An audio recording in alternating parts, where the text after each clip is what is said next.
வணக்கம். நம்ம எல்லாருக்கும் மாம்பழம்னா ரொம்ப பிடிக்கும் இல்லையா? ஆனா அந்த மாம்பழத்தை கொண்டாடுற நாம எப்பதாவது அந்த மரத்தோட இலைகளை கவனிச்சிருக்கோமா? உண்மை என்னன்னா அந்த இலைகளுக்குள்ள ஒரு முழுமையான இயற்கையான மருந்தகமே மறைஞ்சிருக்கு. ஆமாங்க, பழத்துக்கு கொஞ்சமும் சளைக்காத பல ரகசியங்கள் இந்த இலைகள்ல இருக்கு. அது என்னன்னு இன்னைக்கு நம்ம தொகுப்புல விரிவா பார்க்கலாம். இப்போ உங்ககிட்ட ஒரு கேள்வி. மாம்பழத்தை ருசிச்சு சாப்பிடுற நாம அந்த இலைகளை ஒரு பொருட்டாவே மதிக்கிறதில்ல, சரிதானே? பல நேரங்கள்ல வெறும் குப்பைன்னு நினைச்சு கடந்து போற இந்த இலைகள் உண்மையிலே நம்ம ஆரோக்கியத்துக்கு தேவையான ஒரு மிகப்பெரிய பொக்கிஷம்னு சொன்னா நம்புவீங்களா? இந்த அலசல்ல நாம என்னென்ன பார்க்க போறோம்னு சுருக்கமா சொல்லிடுறேன். மாமர இலைகளோட மறைந்திருக்கும் ரகசியங்கள், நாள்பட்ட நோய்களுக்கான இயற்கை தீர்வுகள், உடனடி நிவாரணம் தரும் வைத்தியங்கள், மனம் மற்றும் பற்களோட ஆரோக்கியம், இந்த இலைகளை எப்படி சரியா பயன்படுத்துறது, அப்புறம் கடைசியா ஒரு முக்கியமான மருத்துவ குறிப்பு. இதையெல்லாம் தான் நாம பார்க்க போறோம். சரி, முதல் விஷயத்துக்கு வருவோம். இந்த மாமர இலைகளுக்குள்ள அப்படி என்னதான் ரகசியங்கள் மறைஞ்சிருக்கு? இந்த இலைகள்ல இருக்கிற சத்துக்களோட பட்டியல் உண்மையிலே ரொம்ப ஆச்சரியமானதுங்க. இதுல வைட்டமின் ஏ, பி, சி மட்டும் இல்லாம ஃபிளாவனாய்டுகள், ஃபினாலிக் சேர்மங்கள்னு பல விஷயங்கள் நிறைஞ்சிருக்கு. இதெல்லாம் மிகச் சிறந்த ஆன்டி ஆக்சிடென்ட்டுகளா செயல்பட்டு நம்ம செல்களை பாதுகாக்குது.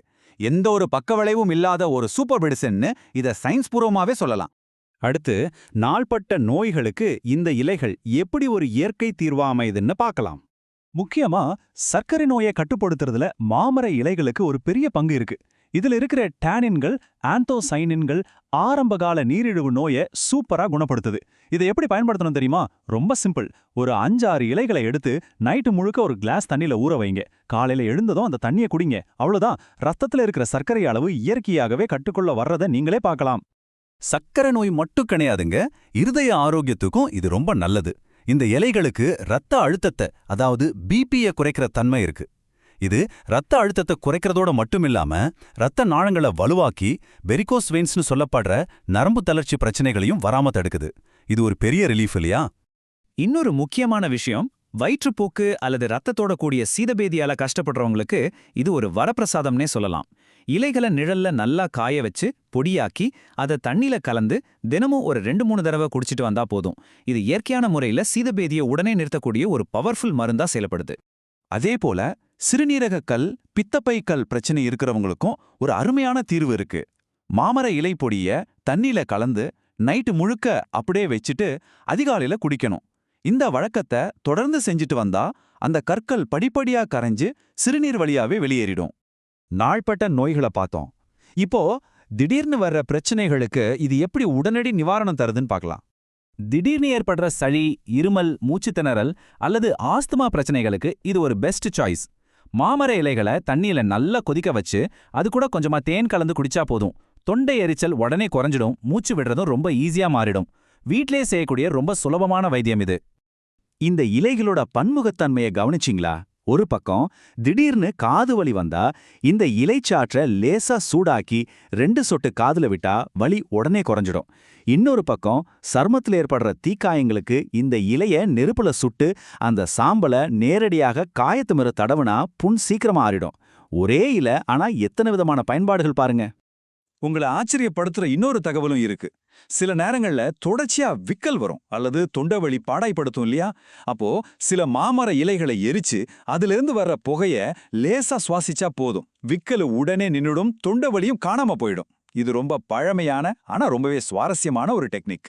உடல் ஆரோக்கியத்தை தாண்டி நம்ம மனம் மற்றும் பற்களோட ஆரோக்கியத்துக்கு இது எப்படி உதவுதுன்னு அடுத்ததா பார்க்கலாம். உங்களுக்கு ரொம்ப மன அழுத்தமா இருக்கா? இல்ல உடல் ரொம்ப சோர்வா இருக்கா? ஒரு சூப்பரான ஐடியா சொல்றேன். ஒரு 2-3 கப் மாமர இலை டீ தயாரிச்சு அதை நீங்க குளிக்கிற வெந்நீர்ல கலந்துருங்க. அந்த தண்ணியில குளிச்சு பாருங்க. உங்க உடல் சோர்வெல்லாம் நீங்கி மனசு ரொம்ப ரிலாக்ஸ் ஆகி ஒரு புது எனர்ஜி கிடைச்ச மாதிரி ஃபீல் பண்ணுவீங்க. பல் பராமரிப்புக்கும் இது ஒரு சூப்பர் ரெமடி. முற்காலத்துல நம்ம முன்னோர்கள் பயன்படுத்தின ஒரு பாரம்பரிய டூத்பேஸ்ட் முறையை சொல்லட்டுமா? நல்லா முற்றி இலைகளை காய வச்சு சுட்டு சாம்பலாக்கி அது கூட கொஞ்சமா உப்பு கலந்து பல் துலக்கி வந்தா ஈறுகள் ரொம்ப பலமாகிடும். அது மட்டும் இல்லாம பல்வலி, வாய் துர்நாற்றம் இது எல்லாமே சரியாயிடும். சரி, இவ்ளோ நன்மைகள் இருக்கிற இந்த இலைகளை நாம எப்படியெல்லாம் பயன்படுத்தலாம்னு சுருக்கமா பார்த்துடலாம். முக்கியமா 3 வழிகள்ல இதை நாம பயன்படுத்தலாம். 1, தேநீர், அதாவது இளம் இலைகளை கொதிக்கிற தண்ணியில போட்டு குடிக்கிறது. 2வது பொடி, இலைகளை நிழல்ல நல்லா காய வச்சு அரைச்சு ஸ்டோர் பண்ணி வச்சுக்கிறது. 3வது சாறு. ஃப்ரெஷ்ஷான இலைகளை நல்லா கழுவி அப்படியே அரைச்சு சாறு எடுக்கிறது. இந்த 3 மெத்தட்ஸை தெரிஞ்சுக்கிட்டாலே போதும், நம்ம ஈஸியா யூஸ் பண்ணலாம். இப்போ ரொம்ப முக்கியமான ஒரு மருத்துவ குறிப்பு. இதுவரைக்கும் நாம பார்த்தது எல்லாமே காலங்காலமாக பயன்படுத்தப்பட்டு வர்ற அருமையான சித்த மற்றும் ஆயுர்வேத வீட்டு வைத்திய முறைகள்தான். இருந்தாலும் உங்களுக்கு ஏதேனும் தீவிரமான உடல்நல பிரச்சனைகளோ அல்லது நாள்பட்ட நோய்களோ இருந்தா இந்த முறைகளை தொடர்ந்து பயன்படுத்துறதுக்கு முன்னாடி உங்க மருத்துவர்கிட்ட கண்டிப்பா ஒரு முறை ஆலோசனை கேட்டுக்கிறது ரொம்ப அவசியம். அதை எப்பவும் மறந்துடாதீங்க. இந்த அலசலோட முடிவுக்கு நம்ம வந்துட்டோம். கடைசியா உங்ககிட்ட ஒரு கேள்வி. அடுத்த முறை ஒரு மாமரத்தை நீங்க பார்க்கும்போது வழக்கம் போல பழங்களை மட்டும் பார்த்துட்டு அப்படியே போயிடுவீங்களா, இல்ல அதுல மறைஞ்சிருக்கிற இந்த இயற்கையான மருந்தகத்தை கவனிப்பீங்களா? இயற்கை நமக்கு எத்தனையோ பொக்கிஷங்களை கொடுத்துருக்கு. அதை சரியா புரிஞ்சுக்க வேண்டியது நம்ம கையில தான் இருக்கு. இந்த தகவல்கள் உங்களுக்கு ரொம்பவே பயனுள்ளதா இருந்திருக்குன்னு நம்புறேன். இந்த மாதிரி இன்னொரு சுவாரஸ்யமான தலைப்போட உங்களை சந்திக்கிறேன்.